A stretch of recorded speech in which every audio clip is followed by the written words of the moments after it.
ఈ రోజుల్లో చాలా మంది ఫేస్ చేస్తున్న ప్రాబ్లం ఏంటంటే హెయిర్ ఫాల్. ఇది ఎక్కడ చూసినా ఇదే టాపిక్. హెయిర్ అసలు మనం తల దూకునేటప్పుడు గుంపులు గుంపులుగా హెయిర్ ఊడిపోతూ ఉంటుంది. స్నానం చేసేటప్పుడు వాష్రూమ్ అంతా హెయిర్ ఉంటుంది. షవర్ అంతా డ్రైన్ తో క్లాగ్ అయిపోతూ ఉంటుంది. ఎక్కడ చూసినా ఇదే సమస్య. హెయిర్ ఇలాగే మనం ఇగ్నోర్ చేస్తూ ఉంటే హెయిర్ ఫాల్ అనేది కంట్రోల్ అవ్వదు. మనకు బ్లాక్నెస్ అనేది చాలా వరకు ఎక్కువైపోతూ ఉంటుంది. హాయ్ ఫ్రెండ్స్, నేను మీ Shyamala. Welcome to wellness app Telugu. ఈ రోజు మనం చాలా ఇంపార్టెంట్ టాపిక్ గురించి డిస్కస్ చేద్దాం. హెయిర్ ఫాల్ అసలు ఎందుకు వస్తుంది, మరి న్యాచురల్ గా మనం హెయిర్ గ్రోత్ ఎలా పెంచుకోవాలో మొత్తం కంప్లీట్ గా ఈ వీడియోలో డిస్కస్ చేద్దాం. ఈ వీడియో స్కిప్ చేయకుండా ఎండ్ వరకు చూసేయండి.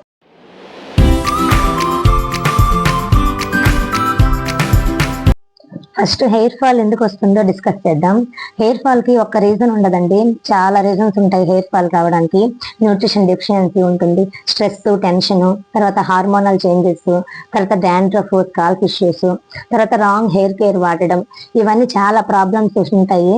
ఫస్ట్ న్యూట్రిషన్ డెఫిషియన్సీ గురించి తెలుసుకుందాం. Nutrition deficiency iron, protein, vitamin D, B12 అవన్నీ తక్కువగా ఉంటే మన బాడీలో హెయిర్ గ్రోత్ అనేది సరిగా ఉండదు. Next stress, tension. స్ట్రెస్ కూడా ఎక్కువగా మనం వర్క్ లో పడి స్ట్రెస్ వల్ల కొంచెం హెయిర్ ఫాల్ అనేది ఎక్కువ అవుతూ ఉంటుంది. హెయిర్ గ్రోత్ సరిగా ఉండదు. థర్డ్ వన్ వచ్చేసి హార్మోనల్ చేంజెస్ అని చెప్పాను కదా. హార్మోనల్ చేంజెస్ కూడా థైరాయిడ్ ఇష్యూస్, PCOS ఇలాంటి ప్రాబ్లమ్స్ ఉన్నా కూడా హెయిర్ గ్రోత్ అనేది సరిగా ఉండదు. హెయిర్ గ్రోత్ బాగా డిస్టర్బ్ అయిపోతూ ఉంటుంది. నెక్స్ట్ న్యాచురల్ రెమెడీ అండి, అలోవెరా జెల్, ఆనియన్ జ్యూస్ మనం వీక్ కి 1 టైం కానీ 2 టైమ్స్ కానీ అప్లై చేస్తూ ఉంటే, కన్సిస్టెన్సీ అనేది చాలా ఇంపార్టెంట్ అండి. కన్సిస్టెన్సీగా మనం డైలీ అప్లై చేస్తూ ఉంటే ఖచ్చితంగా రిజల్ట్ అనేది బాగుంటుంది. మనం ఈ రోజు మనకి ఇంట్రెస్ట్ వచ్చింది, ఈ రోజు అప్లై చేస్తాము, మళ్ళీ 1 మంత్ 2 మంత్స్ వరకు దాన్ని వదిలేస్తాము అని అంటే మన హెయిర్ గ్రోత్ కూడా అలాగే ఉంటుంది. ఈ రోజు ఈ వీక్ 2 టైమ్స్ 3 టైమ్స్ అలా అప్లై చేస్తూ కన్సిస్టెన్సీగా ఉండండి, ఖచ్చితంగా హెయిర్ గ్రోత్ అనేది ఇంప్రూవ్ అవుతుంది. Next wrong hair care use చేస్తూ ఉంటారు చాలా మంది. అంటే chemical shampoos and heat styling చేస్తుంటారు, వాళ్ళు టైట్ గా హెయిర్ స్టైల్ యూజ్ చేస్తూ ఉంటారు. ఇలా చేయడం వల్ల హెయిర్ అనేది గ్రోత్ బాగుండదు. తర్వాత స్కాల్ప్ డాండ్రఫ్, స్కాల్ప్ అనేది క్లీన్ గా లేకపోతే హెయిర్ రూట్ అనేది వీక్ అయిపోతూ ఉంటుంది. చాలా మంది షాంపూస్ మారుస్తూ ఉంటే హెయిర్ ఫాల్ కంట్రోల్ అవుతుంది అనుకుంటారు. కేవలం ఒక షాంపూ వల్ల హెయిర్ ఫాల్ అనేది కంట్రోల్ అవ్వదండి. ఏ షాంపూ అయినా సరే మనం వాటర్లో డైల్యూట్ చేసి యూస్ చేస్తే హెయిర్ ఫాల్ అనేది చాలా వరకు కంట్రోల్ అవుతుంది. నెక్స్ట్ స్లీప్, స్ట్రెస్ కంట్రోల్ అండి. మినిమం మనం 7 to 8 అవర్స్ నిద్రపోవాలి. స్లీప్ అనేది ప్రాపర్ గా లేకపోతే హెయిర్ అనేది స్ట్రెస్ ఎక్కువగా మనం టైడ్ అయిపోతూ ఉంటాం. దానివల్ల హెయిర్ ఫాల్ అనేది చాలా వరకు రెడ్యూస్ అవ్వదు. మనం మాక్సిమం మెడిటేషన్, వాకింగ్, స్ట్రెస్ అనేది కంట్రోల్లో ఉంచుకుంటే హెయిర్ ఫాల్ అనేది చాలా వరకు రెడ్యూస్ అవుతుంది. నెక్స్ట్ హెయిర్ గ్రోత్ ఎలా పెంచుకోవాలో చూద్దాం. హెయిర్ గ్రోత్ కి మెయిన్ ఇంపార్టెంట్ ఫుడ్ అండి, డైట్ ఇంపార్టెంట్. మనకి ప్రోటీన్స్ ఎక్కువగా ఉన్న ఫుడ్, ఎగ్స్, దాల్, పన్నీరు ఇలాంటివి తీసుకోవడం వల్ల హెయిర్ గ్రోత్ బాగుంటుంది. నెక్స్ట్ ఐరన్ కంటెంట్ ఎక్కువగా ఉన్న పాలకూర, తోటకూర, బీట్రూట్, క్యారెట్ ఇలాంటివి తీసుకున్న హెయిర్ ఫాల్ అనేది కంట్రోల్ అవుతుంది.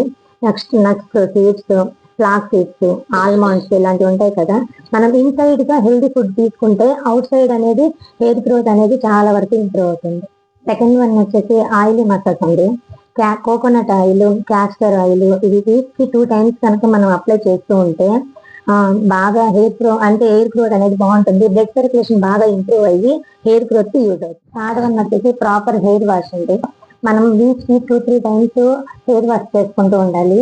మైల్డ్ షాంపూస్ యూజ్ చేయండి. కాన్సన్ట్రేషన్ లెవెల్స్ ఎక్కువగా ఉన్న షాంపూస్ డైరెక్ట్ గా అప్లై చేయడం వల్ల హెయిర్ అనేది చాలా వరకు డ్యామేజ్ అవుతుంది. ఏ షాంపూ యూజ్ చేసినా వాటర్ లో డైల్యూట్ చేసి మనం యూజ్ చేస్తే హెయిర్ ఫాల్ అనేది చాలా వరకు కంట్రోల్ అవుతుంది. మనం అవాయిడ్ చేయాల్సిన మెయిన్ మిస్టేక్స్ ఏంటంటే వెట్ హెయిర్ని చాలామంది కోమ్ చేసేస్తూ ఉంటారు. అది వీలైనంత వరకు అవాయిడ్ చేసేయండి. చాలామంది స్ట్రాంగ్గా తడి జుట్టు మీద దువ్వేస్తూ ఉంటారు, చిక్కులు ఇప్పేస్తూ ఉంటారు. అలా చేస్తే ఏమవుతుందని జుట్టు ఊడిపోతుంది. తర్వాత హెయిర్ స్టైలింగ్స్ చేస్తూ ఉంటారు, అది కూడా చాలా వరకు రెడ్యూస్ చేసేయండి. తర్వాత చీప్ కెమికల్స్ ప్రోడక్ట్స్ యూస్ చేస్తూ ఉంటారు, అవి వీలైనంత వరకు అవాయిడ్ చేసేయండి. టైట్ పోనీ టైల్స్, హెయిర్ స్టైల్స్ అవి వీలైనంత వరకు తగ్గిస్తే మనకి హెయిర్ ఫాల్ అనేది చాలా వరకు రెడ్యూస్ అవుతుంది. Next when to consult doctor. మీరు ఎక్సెసివ్గా హెయిర్ ఫాల్ అనేది ఎక్స్పీరియన్స్ చేస్తూ ఉంటే ఖచ్చితంగా ఇగ్నోర్ చేయకుండా డర్మటాలజిస్ట్ని కన్సల్ట్ అవ్వండి. ఉన్నదానికన్నా స్ట్రాంగ్గా హెయిర్ అనేది చాలా వరకు ఊడిపోతూ ఉంది. అలాంటప్పుడు మనం నెగ్లెక్ట్ చేయకుండా డాక్టర్ని కన్సల్ట్ అయితే మనకు మంచి రిజల్ట్ అనేది. హెయిర్ ఫాల్ని కంట్రోల్ చేయడం ఒక్క రోజులో జరగదండి. మనకు కన్సిస్టెన్సీ ఉంటే 100% రిజల్ట్ అనేది వస్తుంది.